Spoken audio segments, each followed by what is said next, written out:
Well, a very good afternoon, good morning, wherever you are, whatever time zone you happen to be in. We're in the Eastern time zone, of course. So, whatever time zone you're in, however you're listening to us, if you're listening to us on I-95 Sports and Entertainment Network, or possibly on one of the many podcast platforms that we're on, such as iHeartMusic, Apple Podcasts, Spotify, you name it, we're on there as well. So, welcome to the show. I'm Chris Pardo, coming to you live from Charlotte, North Carolina, right here on those various platforms and situations for you to listen to the show. Today, we're going to take a little different tack. We normally spend the show in the beginning talking about what happened yesterday. We're going to take a little diversion today because there are two games in baseball that have been getting some action, and it looks like the pros are heading in a certain direction on two games at 1 o'clock, a little after 1, Milwaukee against Philadelphia and New York Mets against the St. Louis Cardinals. So I think it's important to get that information out to you in case those are one of the two games that you were going to bet on regardless. I mean, before you heard us talking about it, or if maybe after hearing about it, you might say, hey, that's a pretty good shot there. I think I'll take a chance on it. So we're going to break precedent a little bit here. Of course, we don't have no precedent. We do whatever we want to do here. But anyway, 1 o'clock, a little after 1, about an hour from now, you have the Milwaukee Brewers against the Philadelphia Phillies. The Brewers are 17 and 14. The Phillies are 16 and 15. The Phillies are a perfect 3 and 0 against the Brewers so far in this series, and they go for that clean sweep in this finale this afternoon. The Brewers hand the ball to Brandon Woodruff. He's 2-0, undefeated this season with a 1.8 ERA.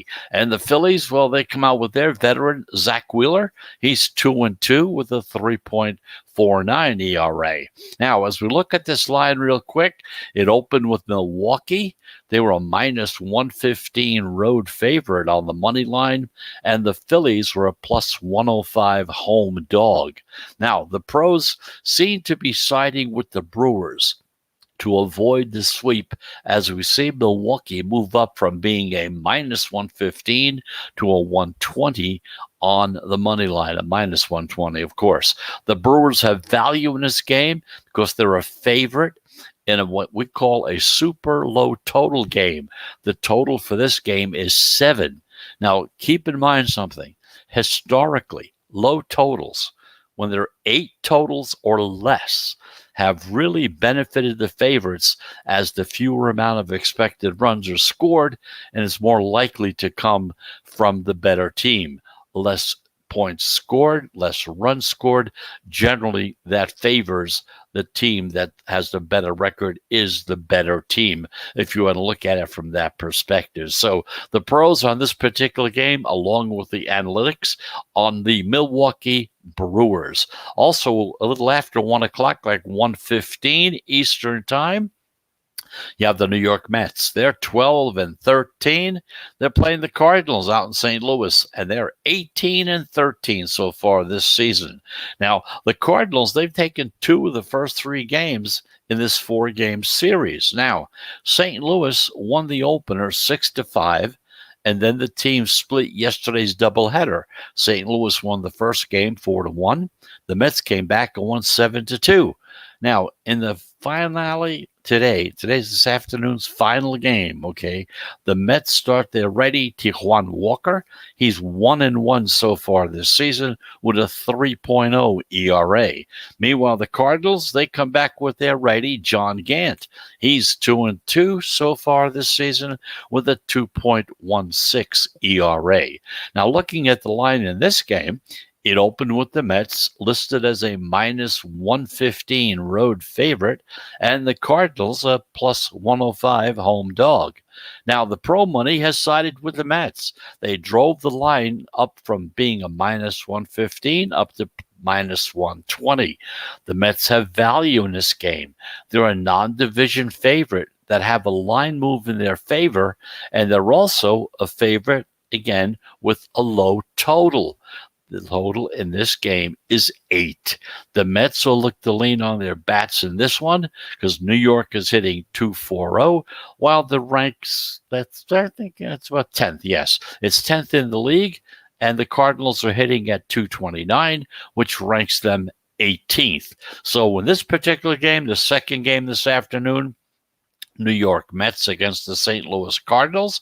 The pros in this particular game are on the New York Mets. So just to recoup and recant what we talked about before, Milwaukee against Philadelphia. In that particular game, the pros and the analytics seem to favor Milwaukee.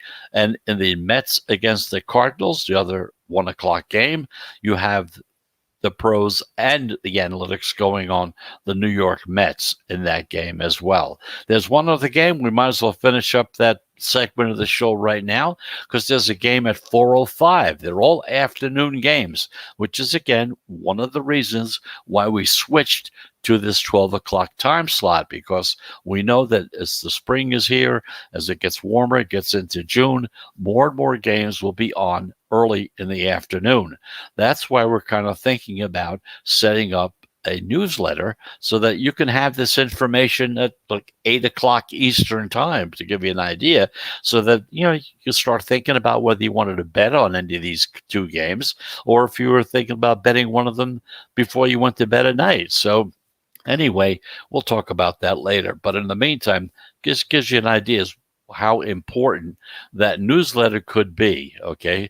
And we're going to talk about it. We're going to try to set it up this way. If you're serious about betting, if you want to try to, I'm not saying we're not going to make a millionaire out of you unless you're betting $100,000 on the games. We're not going to make a millionaire out of you. And if you're already betting $100,000 on games, then by all means, you're already there. So how much more do you want? Okay. Anyway, that's the story. We're going to try to help you, try to get you off the little hump. If you're making a few dollars, try to make a few more dollars so that maybe you can take a nice vacation at the end of the season, or maybe go eat at one of your more exclusive restaurants that you don't ever get a chance to go to. Okay. So anyway, 4:05 this afternoon, the Atlanta Braves, Washington Nationals. The Braves are 14-16. The Nationals are 12-14. The Braves have won the first two games of this series. They won 6-1 as a -130 favorite in the first game, and then 5-3 as a -135 on the money line as a favorite last night. Now, in this afternoon final game of the series, the Braves are going to go with lefty Drew Smyly. He hasn't won a game yet this year. He's 0-2. He has an 8.05 ERA. Now, the Nationals, they come out with their veteran southpaw, John Lester. He hasn't pitched yet this season, has no record, no ERA. This is his first game. Now, as we look at the line, it opened with the Nationals as a short -110 home favorite. The Braves are an even money +100 dog. Now, the pros, they seem to be saying, you know what? If it ain't broke, don't fix it. That's kind of their attitude. So they're backing the Braves to finish this sweep, which has flipped Atlanta from being that slight dog to being a slight favorite at -108 on the money line. Understand, started out as a dog. Now, when they came in with their big money, it kind of flipped it from being an underdog and to being a favorite. But again, -108 on the money line is not being a big super favorite. So the game is still pretty close, or a toss-up if you want to look at it that way. The pros also seem to be eyeing the lower scoring game in this game. The total in this game is 9.5. There's a lot of heavy underjuice at -115 on the money line. What this means is there's under liability, and there's a possibility that the line may drop down to 9. Now, when the total is 8.5 or more, the under is at 55% this season. 8.5 or more, 55%. Right now it's at 9.5. Looks like I may drop down to 9. It's still going to be 8.5 or higher. The Nationals have been a big under team this season. They're 16-9 to the under this year. The Braves have been more of an over team. They're 17-12 on the over. And looking at the weather, low 60s, only a 5-mile-per-hour wind blowing in from left center should not be a factor in the game at all. So Atlanta against Washington this afternoon, a little after 4 o'clock. The pros in this game are on the Atlanta Braves. So once again, the 3 games we talked about today, 2 1 o'clock games. Milwaukee Brewers against Philadelphia. The pros and the analytics are on the Brewers. The Mets and the Cardinals also a little after 1 o'clock in that particular game. Pros are on the Mets along with the analytics as well. And finally, the 4 o'clock game, the Braves against the Nationals. The pros are on the Braves as well as the analytics too. So that's the story as far as that's on. Again, we kind of broke service. If you just joined the show, normally what we do is we tell you about what happened yesterday, but because these games are going to be coming on in about 45 minutes or so, I want to make sure that you get that information just in case you're thinking of betting on any of these games. So let's take our break, our first break of the day. We do take 3 breaks if you're new to the show. Each one is of about a minute duration or so. So let's take that break, and when we come back, we'll take a look at what happened yesterday as far as betting is concerned in the major sports. So just a reminder, you're in the sports wagering zone. You'll be back in 1 minute.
And welcome back. You're back in the sports wagering zone. I'm Chris Pardo. Thank you very much for listening.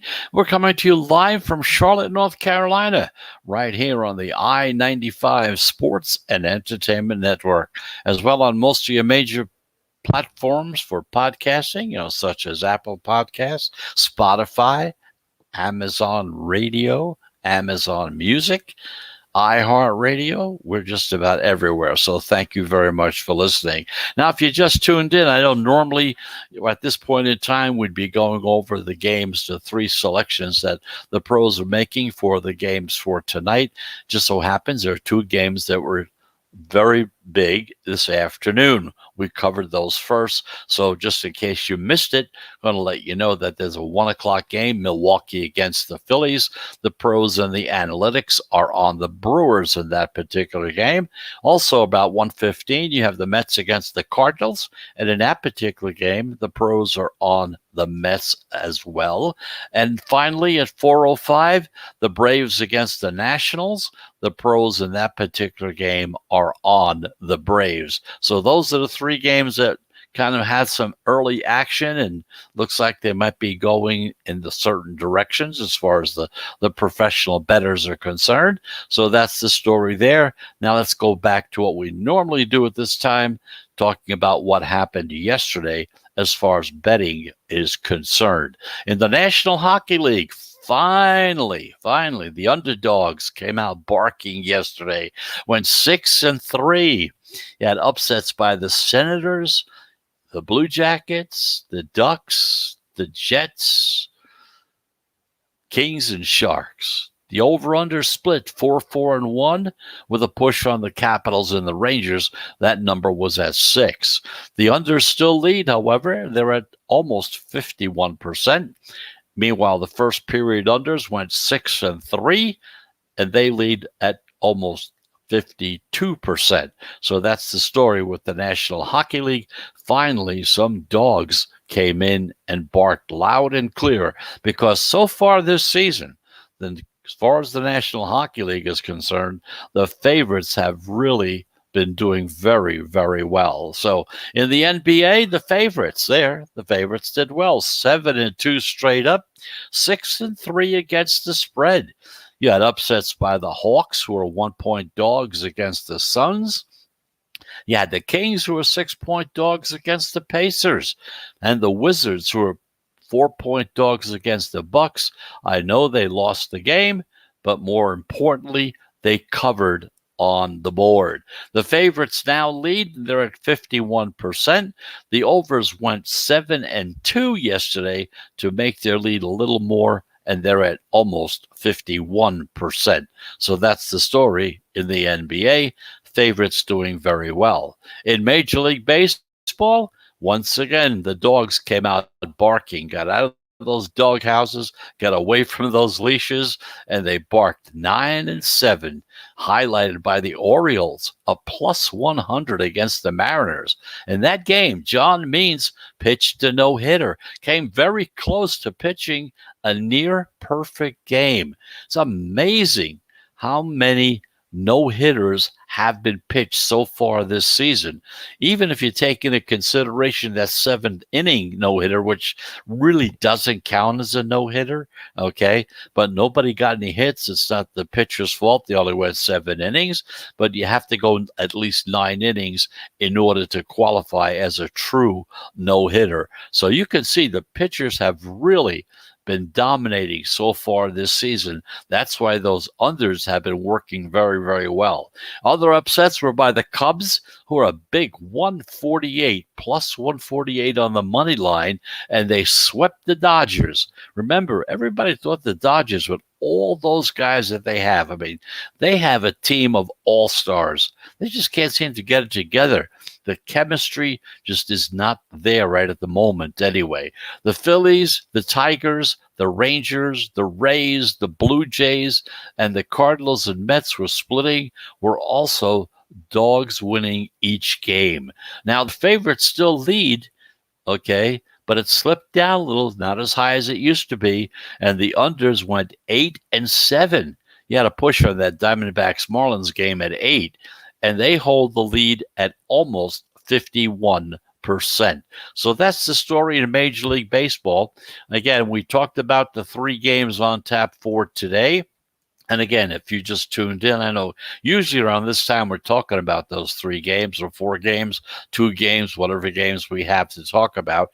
But we talked about them earlier because 2 of those games go off a little after 1 o'clock. So we want to make sure everybody got the information. So if you're interested in those games, Brewers against the Phillies, the pros are on the Brewers. Mets against the Cardinals, the pros are on the Mets. And that 4 o'clock game, the Atlanta Braves against the Nationals, the pros are on the Braves. And just to bring you up to date as far as this little method and system, whatever you want to call it, that we've been dealing with since the beginning of the season. Yesterday, we had 3 plays. The White Sox against the Reds. That game, we had the Reds. Of course, that was the no-hitter game, 1-0. And, of course, the Reds won. We had the Yankees against the Astros. The Yankees came through and won that game. The one game we lost on was Toronto against Oakland. We had Oakland, and Toronto won the game. So we had 3 plays yesterday, 2 winners, 1 loser. The day before, we had 3 plays, 2 losers, 1 winner. The day before that, we had 2 winners. So I kind of give you an idea, rundown as to how the system has been doing over the past 3 or 4 days. Totally, since the season started, 93 plays altogether, 53 winners, 39 losers, for a grand total of 56.9%. not a shabby number at all. So let's take a break. We're going to take our second break. And, like we say, if you're new to the show, we usually take 3 breaks within the show. Each one is of about a 1-minute duration. So we're going to take care of business on that. And when we come back, we're going to be talking about the NBA. No, let's do the NHL thing first. We're going to talk because we meant to do it yesterday. We ran out of time, so we'll do it today. And we're going to take a look at how, when you're looking at injuries, how you should kind of look at them and play them and be very careful as to how you evaluate whoever is getting hurt. So let's take that break. And just a reminder, we'll be back into the zone right after this.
And welcome back. We're back in the sports wagering zone. We're coming to you live from Charlotte, North Carolina, right here on the I-95 Sports and Entertainment Network. We're also on Blackjack Television back on the East Coast, also at milehighradio.com in Colorado area as well. But of course, we're also on podcasting on, podcast platforms such as iHeartRadio or maybe Spotify.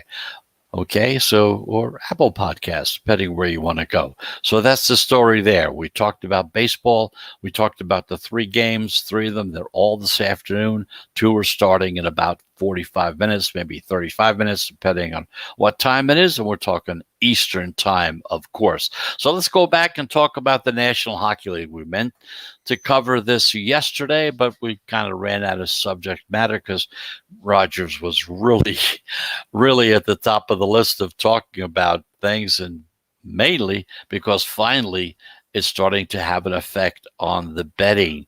Yeah, we showed you it and told you how the Denver Broncos, because they were rumored as being the team that he was going to go to, went down from 60-1 down to 16-1 to win the World Series. So I kind of give you an idea as what effect that had. And that's when we get involved in it. I don't care about all the stuff about him not getting along or whatever, but if it's going to affect the betting situation, that's my job to let you know about it and try to help you in that direction. In the meantime, in the National Hockey League, I want to talk about if you're chasing injuries, people that, players getting hurt, just to give you an idea of why that's a real risky betting strategy. If that's part of your system, it's a kind of a negative aspect to that system that you've got. Because going back to when Sidney Crosby was on that NHL's COVID-19 list, okay, ahead of the Penguins game in March back there against the Flyers, it had a major impact on the betting line that day. The news prompted the sportsbooks to take the game off the board because of Sidney Crosby and who he was. Now, They did take it off temporarily. Then when they came back, some of the houses, they adjusted the odds because the Flyers money was coming in like crazy. So they didn't want to get caught with it, okay? The Penguins were going in one direction, Flyers in another, money coming in. You know what the sports books do? They adjust. They go back the other way. So when all was said and done, however, the Flyers' implied odds had improved by about 5%. It moved the line from being a plus 100 to a minus 125 on the money line. That's a huge flip. And they closed as favorites on the road, even though they lost the day before 5-2. The Flyers were listed as minus 125 on the money line as favorites going into this rematch against the same team that they lost to the night before, 5-2. But a few hours before the game, Crosby was activated. That's what happens. This time, the odds shifted in the Penguins' favor by about 3%. Notice that the bettors didn't respond to the news as strongly or as quickly the second time around. Because by analyzing the sports odds history, a novice, a recreational bettor can easily estimate a player's worth. And according to the market, the Penguins were at 3 to 5% more likely to win with Crosby in the lineup, okay? Now, ironically, the Flyers took the second game 4-3. After they started out the game losing 3-0, they still won that game 4-3. They came back. This had to be tilting for some bettors because some of you guys ended up on the wrong side of one or even both of those games. But even more so, if you were on the right side of each line movement, there's a possibility you could have been. There's no doubt about it. Now, one other aspect. When Vladimir Tarasenko returned to the St. Louis Blues lineup after that injury and the time he was off, bettors flocked to lay the favorites against the underdog Kings in the second game of a back-to-back set. The Blues had opened at a minus 135 on the money line, and they closed even more than minus 150 at some of the shops as well. Now, it started pretty good for the Blues bettors because St. Louis jumped out to that early 3-0 lead, just as the game before we talked about.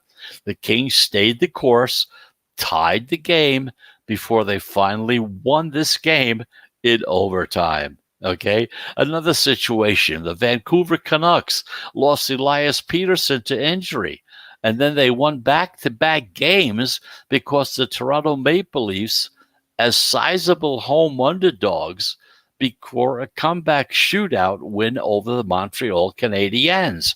Now, in theory, whether players like Crosby, Tarasenko, or Pettersson, if they're in the lineup, that should impact the underlying probabilities. But in reality, it seems as if teams can do without some of these important players in the short term. Now, intuitively, it kind of checks out. Coaches make the adjustments. Players step up and they go into different roles. Now, over a game or two, if you miss a star, it doesn't seem to really affect the performance of the team as much as you really think it would. The adjustments that as a bettor that you should make should probably be scaled back just a little bit relative to what we see in the market when these situations come up.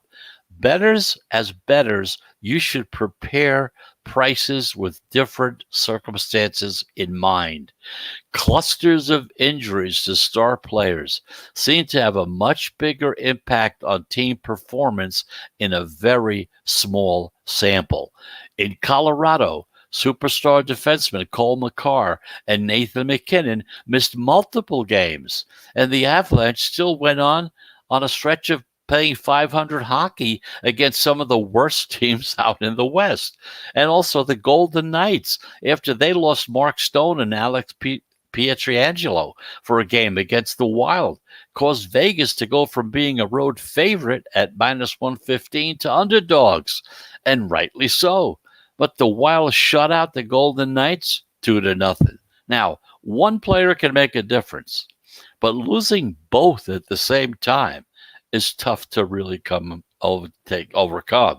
Now, consider that before you're looking for value when you're chasing and you're looking for news about injuries as far as the National Hockey League is concerned.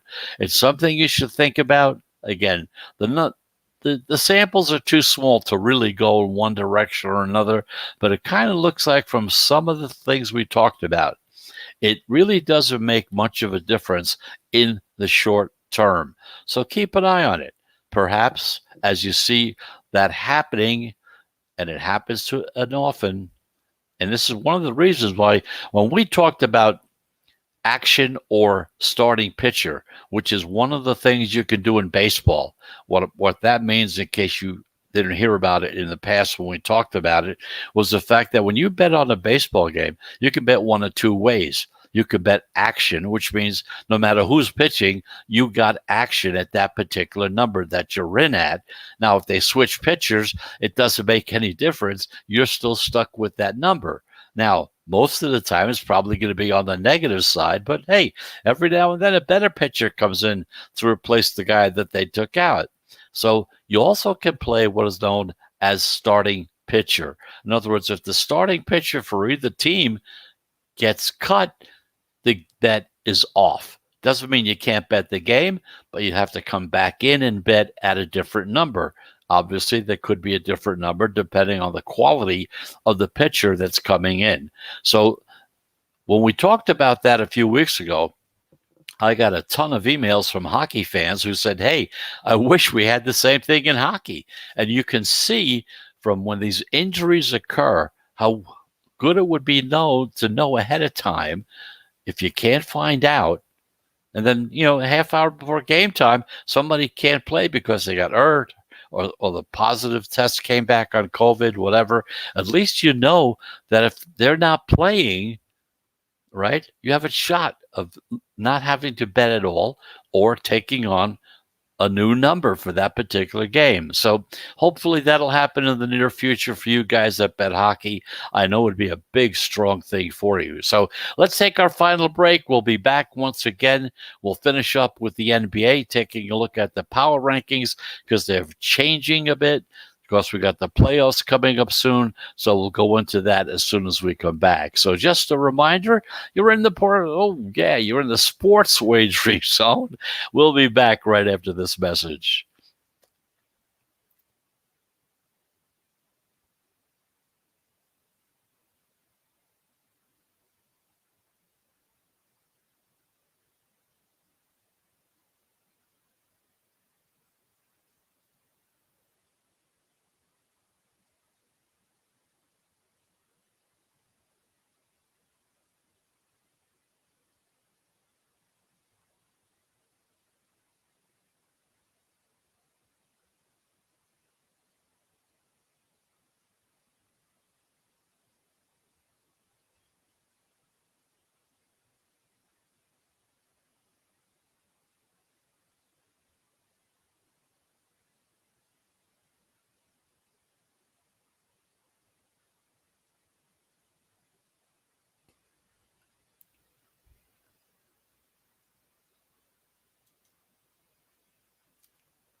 Welcome back. You're back in the sports wagering zone. We're coming to you live right here, Charlotte, North Carolina.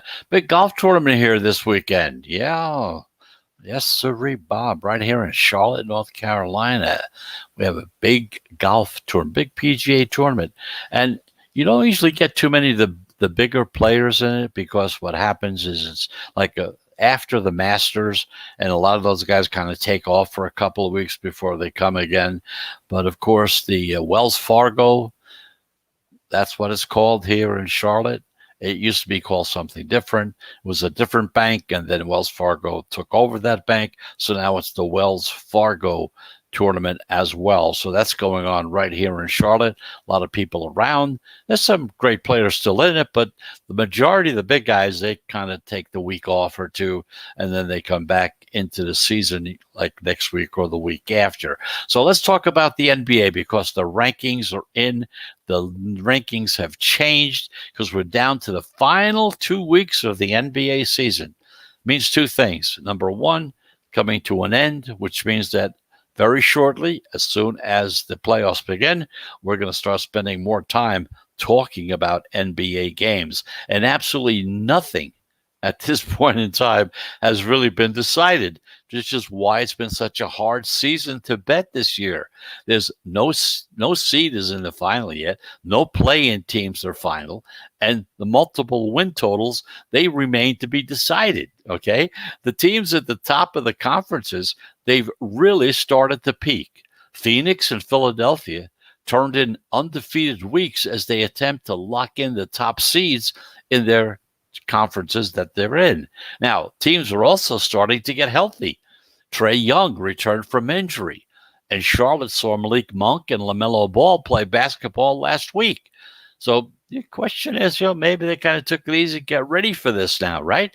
Now, absolutely nothing, trust me, nothing is set in stone, and the next 8 games are going to be really games that you have to take a look at, and perhaps you might want to start thinking about laying a little more money on, because these teams that are trying to get in, they're going to be trying very, very hard.